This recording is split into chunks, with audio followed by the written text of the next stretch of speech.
औरों की तो बात ही क्या है कि पिता, भ्राता, पुत्र, पत्नी और मेरा मित्र भी क्यों न हो, उनको जीवन में से मैं त्याग दूंगा यदि एकादशी का व्रत नहीं करेंगे।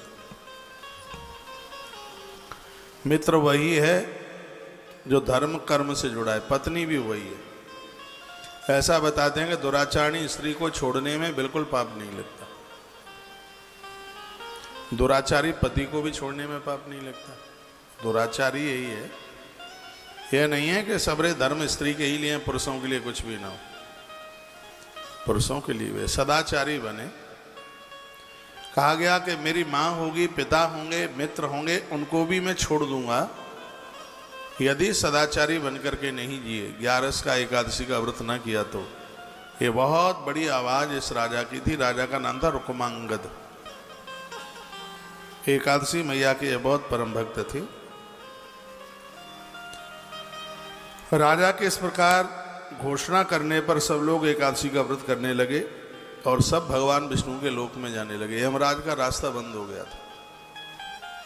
यमराज के यहाँ यमलोक में 28 नरक हैं, 28 नरक के रास्ते बंद हो गए। जितने भी लोग हैं वो सब गरुण की पीठ पर बैठते हैं और सीधे भगवान नारायण के धाम जाते हैं। यह एकादशी की महिमा थी। ये बस बात कहकर समय पास करने के लिए कथा नहीं है। सत्य यही है कि व्रत तो बहुत हैं पर एकादशी से बढ़कर कोई व्रत नहीं है। पेड़ तो बहुत हैं, पीपल के ऊपर कोई नहीं है। नदियां बहुत हैं, गंगा जी के ऊपर कोई नहीं है। प्रकाश देने वाली चीजें बहुत हैं, सूर्य के ऊपर कोई नहीं।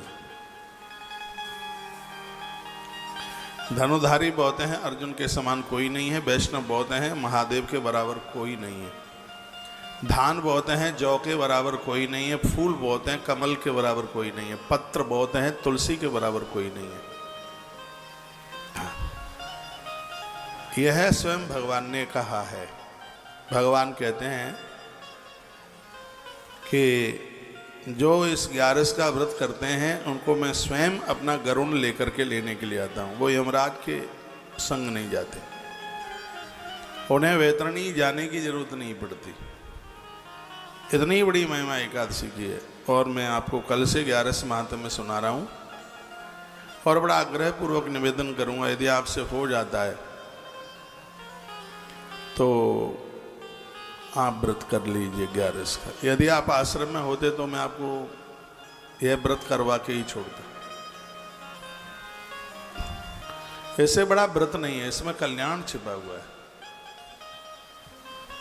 और एकादशी के दिन तीर्थों में पहुंच करके भी जो व्रत नहीं करते, निश्चित रूप से कोई न कोई अभागापन है, कोई न कोई उनका अपराध है, कोई न कोई उनका पाप है।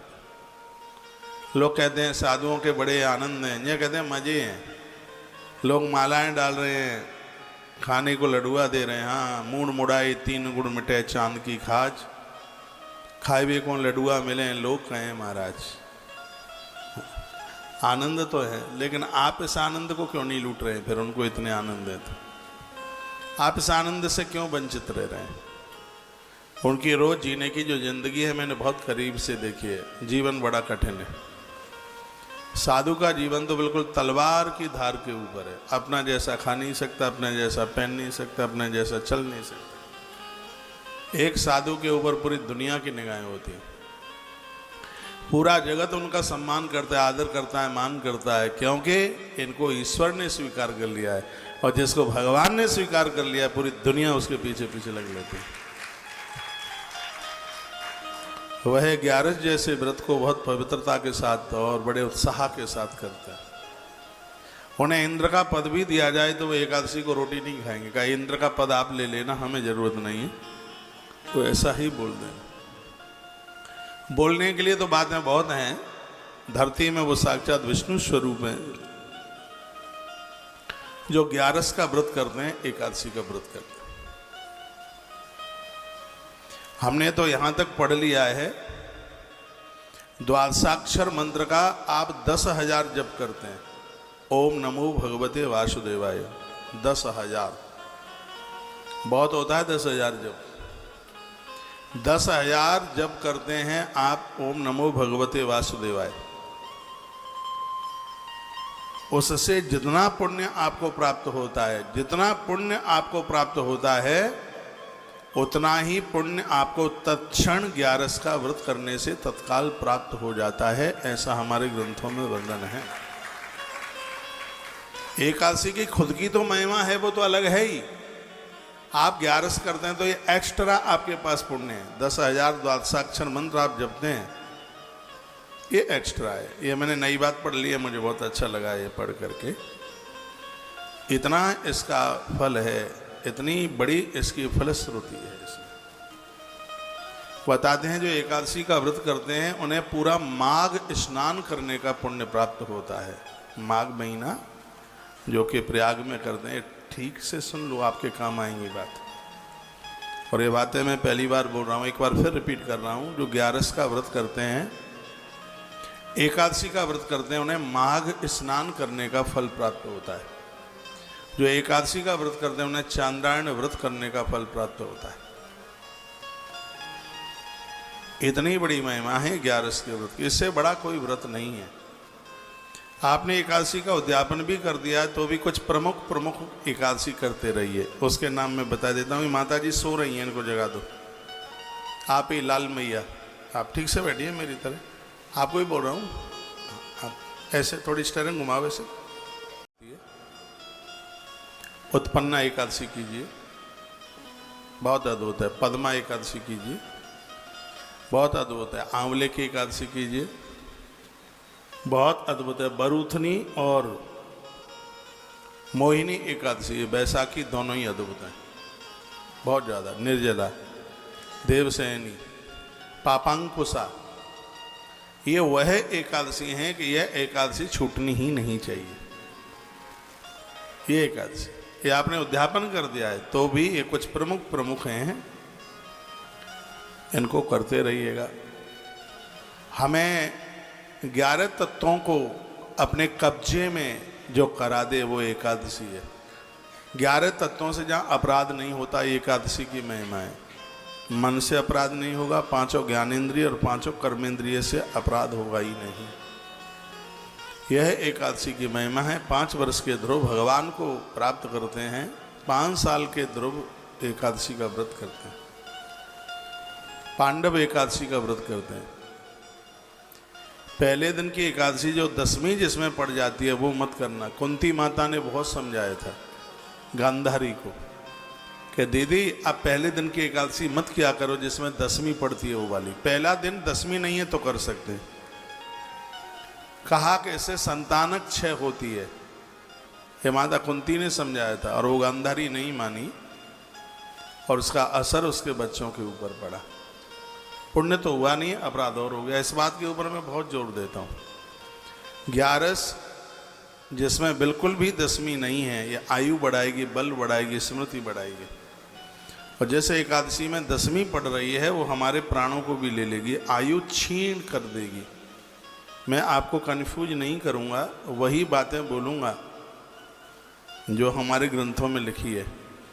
इसलिए आप एक आध बार यहाँ में पूछ लिया करें या हमारी वीडियो वगैरह देख लिया करें तो जिससे कंफ्यूज ना हूँ। एकादशी की महिमा आप सुन रहे हैं। तो रुक्मांगद नाम का राजा 11 का व्रत करता है। पूरा क्षेत्र, पूरी दुनिया उसके संग उस व्रत में लगी है। एक दिन की बात थी, यमराज इतने परेशान हो गए और यमराज रोते रोते विधाता ब्रह्मा के पास पहुंचे। ब्रह्मा जी के पास पहुंचे, ब्रह्मा जी को प्रणाम किया। ब्रह्मा जी ने रोते हुए देखा यमराज को, कहा क्या हुआ। ब्रह्मा जी से यमराज ने कहा कि अब मैं नौकरी नहीं करना चाहता। हुआ क्या है।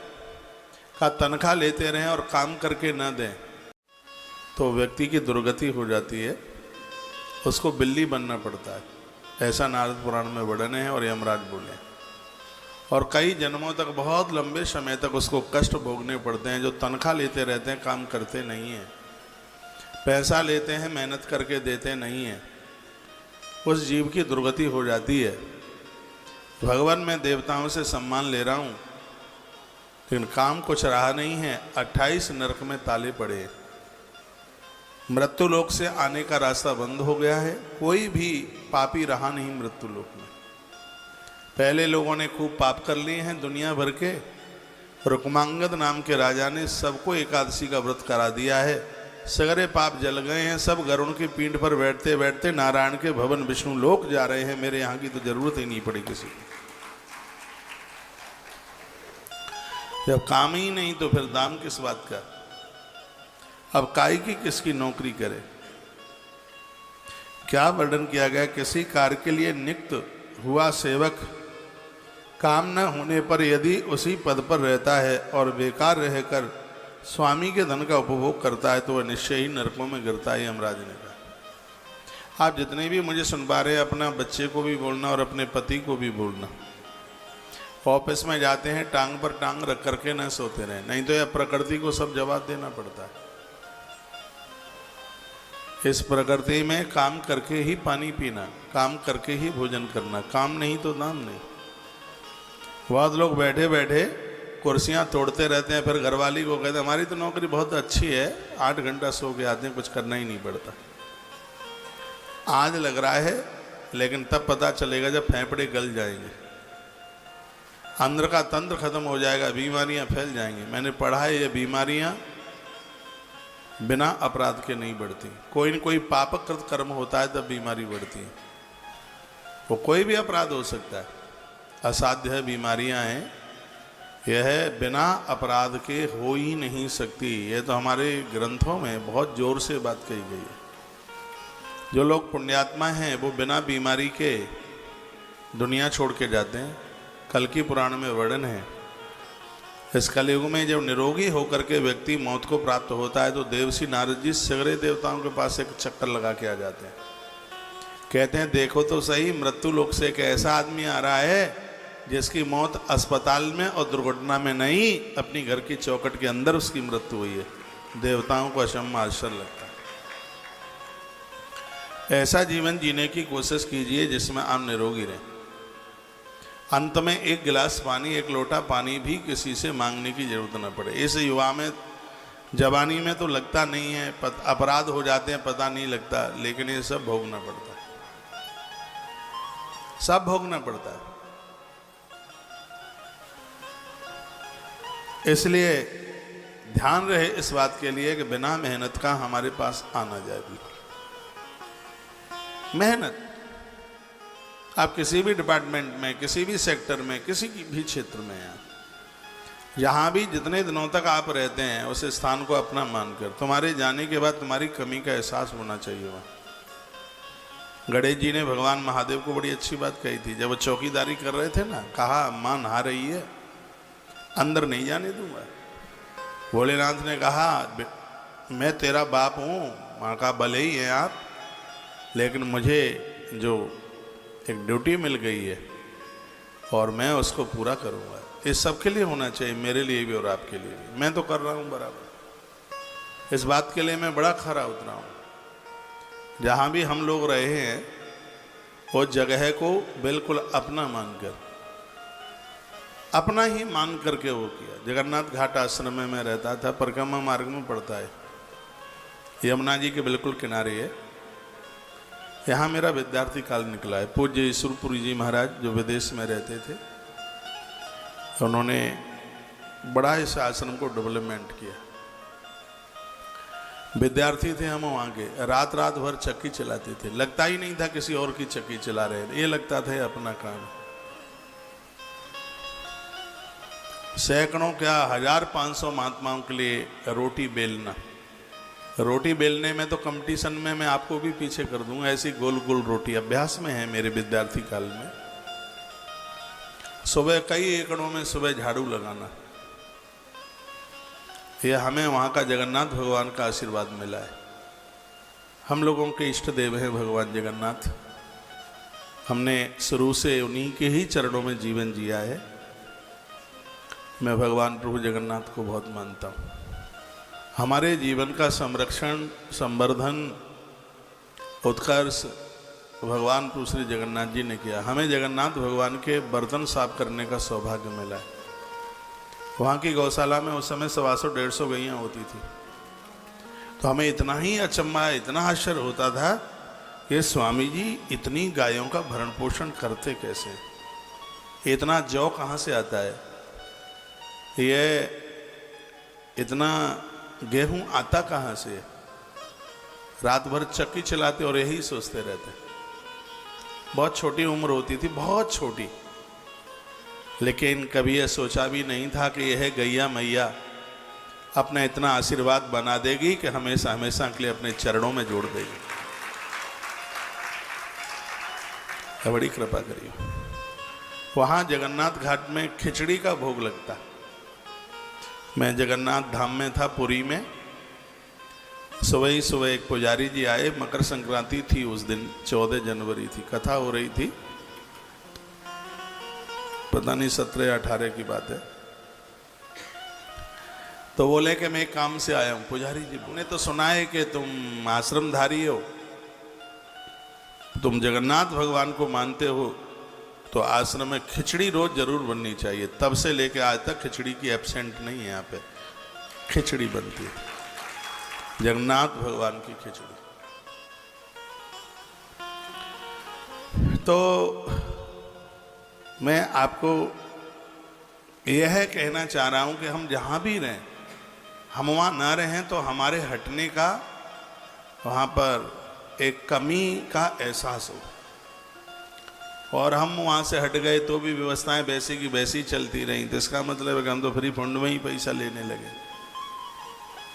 आप कुछ दिनों के लिए पियर चली जाती हैं मेरी बहनों, तो आपके ससुराल में घर में कुछ ऐसा होना लगे तो सही कि बहू पियर गई है तो सब काम गड़बड़ हो रहे हैं, काम सिमट नहीं रहा है, और तुम्हारे जाने से फिर वैसा का वैसा ही सब दिख रहा है, तो इसका मतलब है कि पापड़ पड़े पड़े ही खाया है। फिर तो आप किसी भी डिपार्टमेंट में, कहीं भी, आप प्राइवेट सेक्टर में हैं या आप सरकारी दफ्तर में हैं, प्रकृति से 1 रुपया लें तो प्रकृति को 5 रुपए का काम करके दीजिए।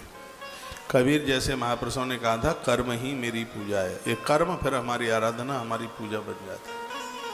मुझे यमराज की बात बहुत अच्छी लगी। यमराज विधाता ब्रह्मा से कहते हैं, यदि काम ही नहीं है तो इस पद पर फिर अब बैठ के क्या करेंगे, क्या सम्मान लेकर के करेंगे?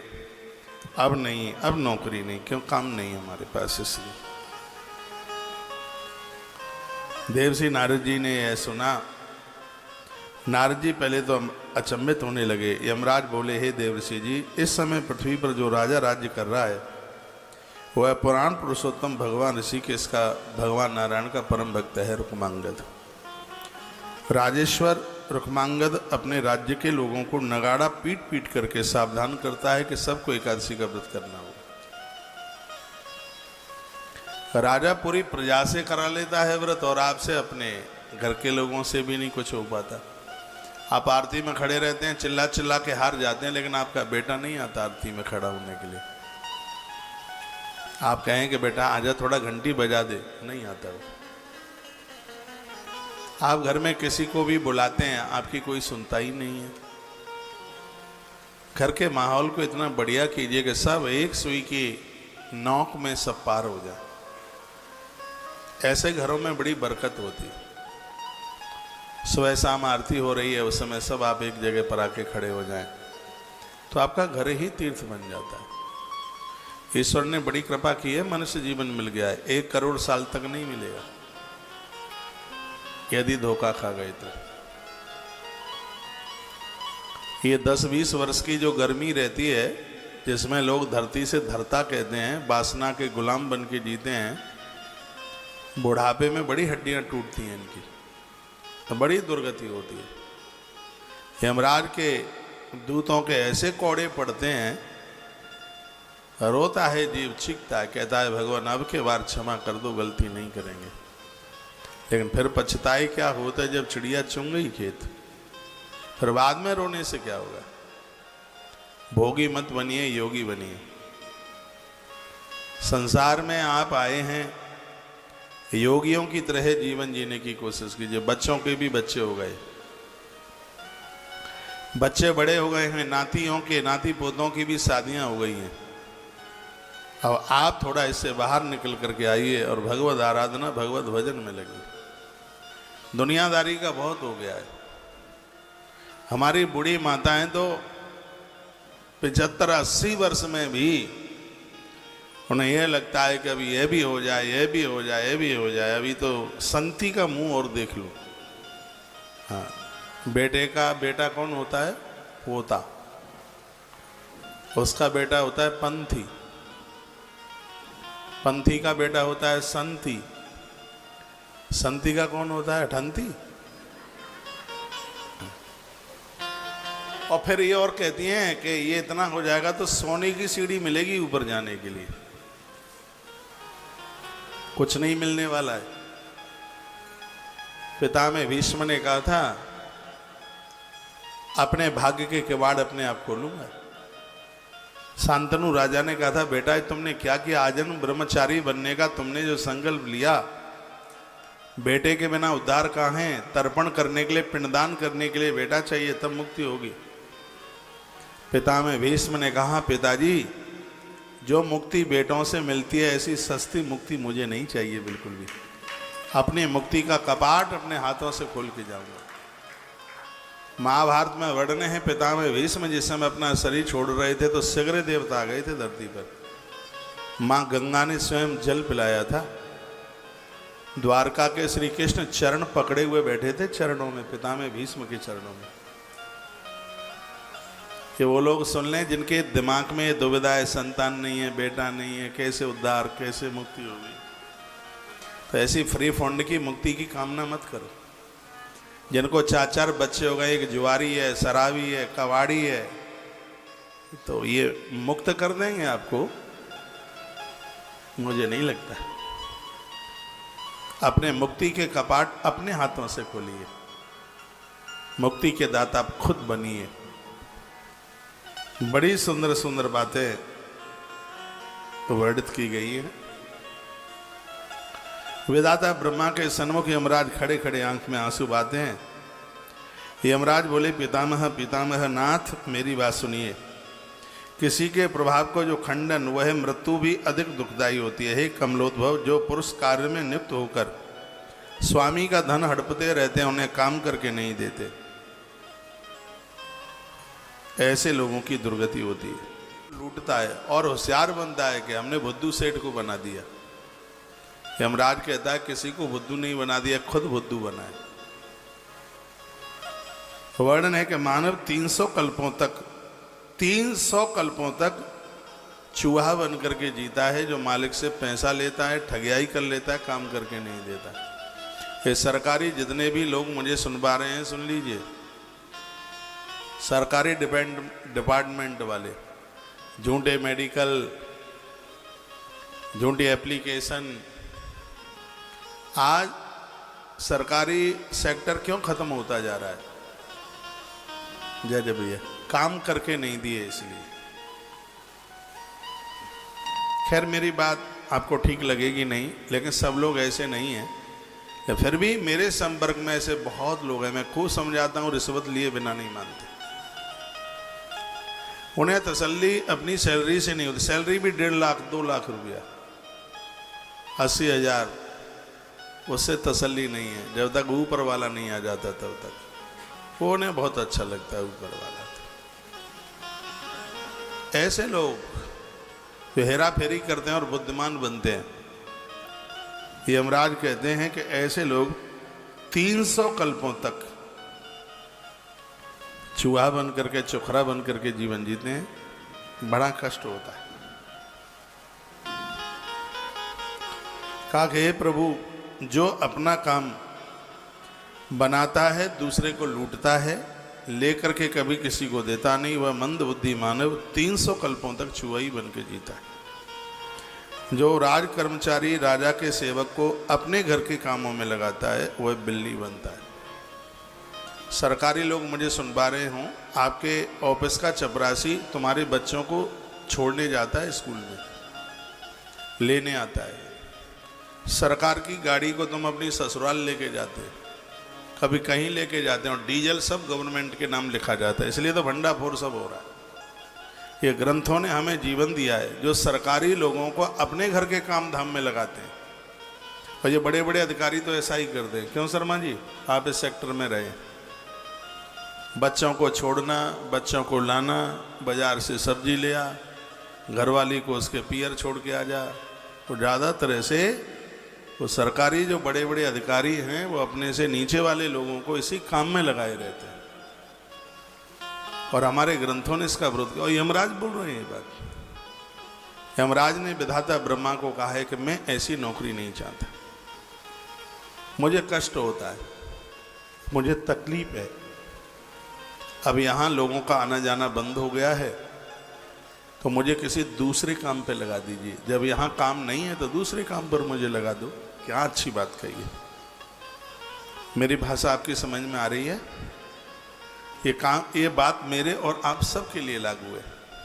आपका बेटा, आपका पति सरकारी दफ्तर में काम करते हैं, वहाँ से कोई चपरासी ऑफिस से आता है, तुम्हारे घर के काम धामों में लगा है, तुम्हारे बगीचे को ठीक कर रहा है, पेड़ लगा रहा है, पानी दे रहा है, तुम्हारे बच्चों के स्कूल विस्कूल लेके जा रहा है। नहीं, एक आदमी अपनी तनख्वाह देकर अलग से कीजिए, उसको अपने काम में नहीं, उसको अपने प्रयोग में नहीं लीजिए, बिल्कुल भी। जीवन की दुर्गति हो जाएगी। तत्पश्चात देव मैं आपकी आज्ञा से धर्म पूर्वक प्रजा का शासन करता था। हे प्रभु, मैं मुनियों तथा धर्मशास्त्र आदि के द्वारा भली भांति विचार करके आज आपके पास आया। अब मेरे पास कोई बिल्कुल काम नहीं रहा है और आपके पास मैं आया हूँ। या तो रुक्मांगद की एकादशी रुकवा दो, या फिर मुझे कोई दूसरा काम दे दो।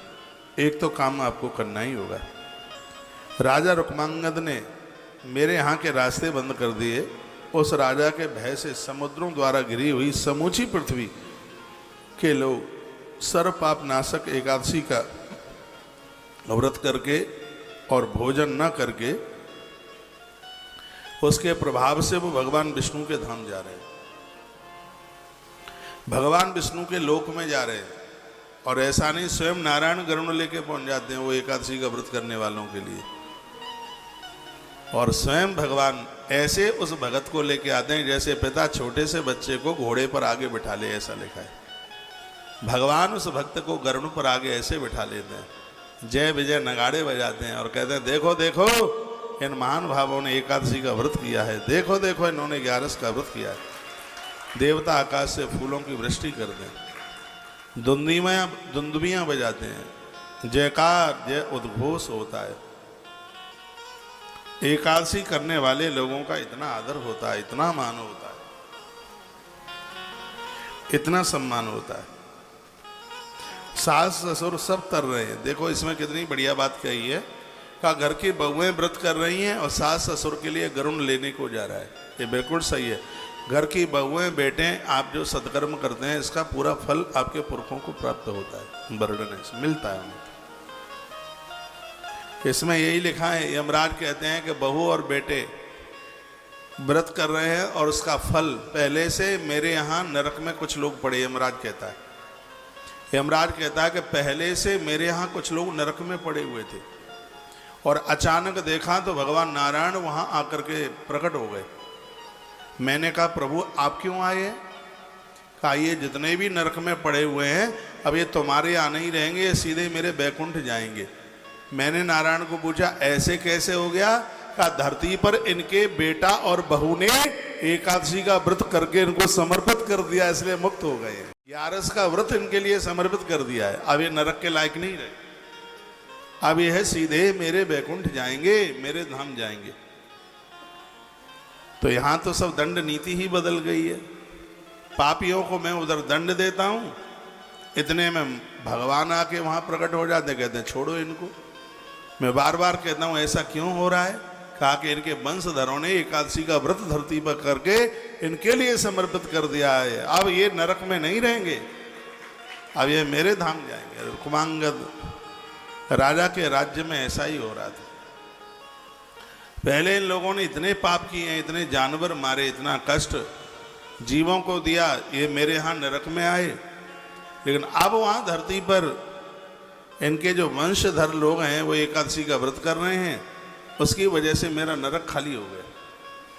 और आज विधाता जी मैं आपके पास तब आया हूं जब मेरे नरक में एक भी कोई आदमी नहीं है, एक भी जीव नहीं है। एकादशी ने तो सबको ही मुक्त कर दिया।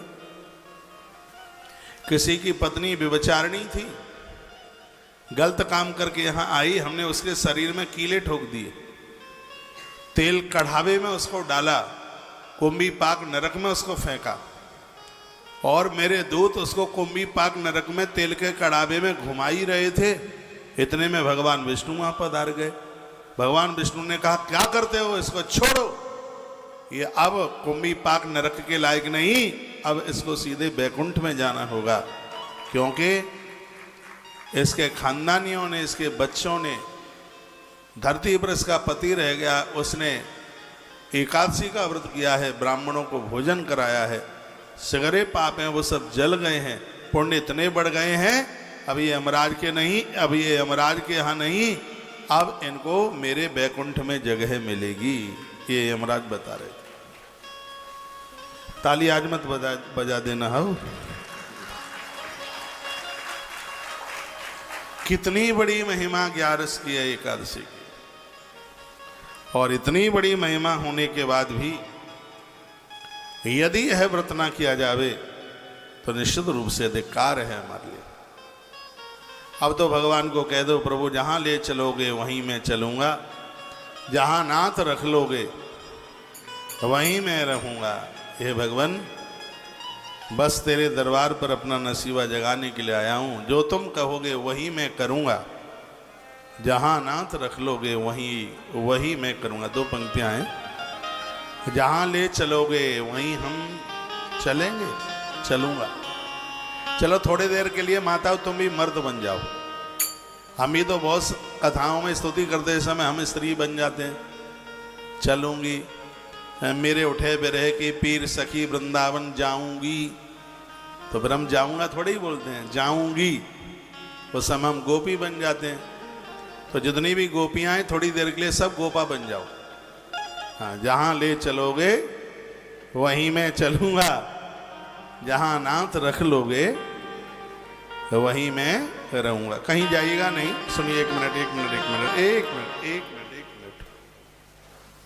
अभी कथा चल रही है, लाइव टेलीकास्ट सत्संग टीवी पर आप देख रहे हैं, और जो लोग कल शाम को कथा नहीं सुन पाए हैं एकादशी महात्म में, 1 बजे के बाद में वो कल की कथा शुरू हो जाएगी। पहले आधा घंटे का जो खाटू श्याम चरित्र कल छूट गया है वो संस्कार टीवी पर आप सुनेंगे। कल की जो 1.5-2 घंटे की कथा हुई है, और वह 1 बजे से या 1:15 बजे से, जितना बजे से, तो कल शाम की कथा बड़ी अद्भुत हुई थी एकादशी महात्म में। तो 4 बजे तक सत्संग टीवी पर है प्रसारण, और 4 बजे से लेकर 7 बजे तक संस्कार टीवी पर है। तो संस्कार टीवी पर आज की कथा बड़ी अद्भुत है। उससे पहले जैसे आप 4 बजे सत्संग टीवी पर कार्यक्रम पूरा होता है तो देर न लगाएं, तत्काल सत्संग टीवी पर पहुंच करके कथा पूरी सुन लें। कल खाटू बाबा का, खाटू श्याम जी का चरित्र थोड़ा अधूरा रह गया था आधे घंटे का, उसको संस्कार टीवी पर और सत्संग टीवी पर दोनों पर आप उसे सुन लीजिएगा।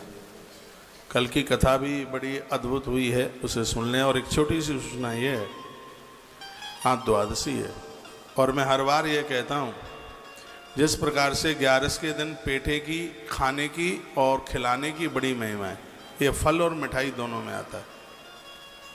आगरा के व्यापारी तो बड़े खुश होते होंगे, उनका पेठा ज़्यादा बिकने लगा है, बोलते हैं। लोगों की समझ में आ गया। शिव महापुराण में 12 दानों में पेठे को लिया गया। मैं हर एकादशी को थोड़ा सा पेठा खाता हूँ, और यहाँ बंटता तो, वितरित तो बहुत होता ही है। उसी प्रकार से द्वादशी के दिन बहुत बड़ी महिमा है। जितने भी पुण्य हैं वो सब चावल में वास करते। चावल का एक नाम है अक्षत। द्वादशी के दिन यह चावल लोगों के मुंह में पड़ेंगे, उनका पुण्य अक्षय हो जाएगा, खानदान अक्षय हो जाएगा। हर द्वादशी के दिन हम एक 10 सेर 10 किलो चावल आप सब भक्तों से ले लेते हैं। 500 रुपये का सहयोग उसका होता है। लोग करते हैं सहयोग, तो ये भंडारा चकाचक चलता रहता है। आप यहाँ कई बार आए हैं, आज भी आए, पूर्व में भी आए हैं। तुलसीवन आश्रम में भोजन प्रसाद चलता ही रहता है, कभी किसी को ये नहीं पूछा जाता कि आप कहाँ से आए।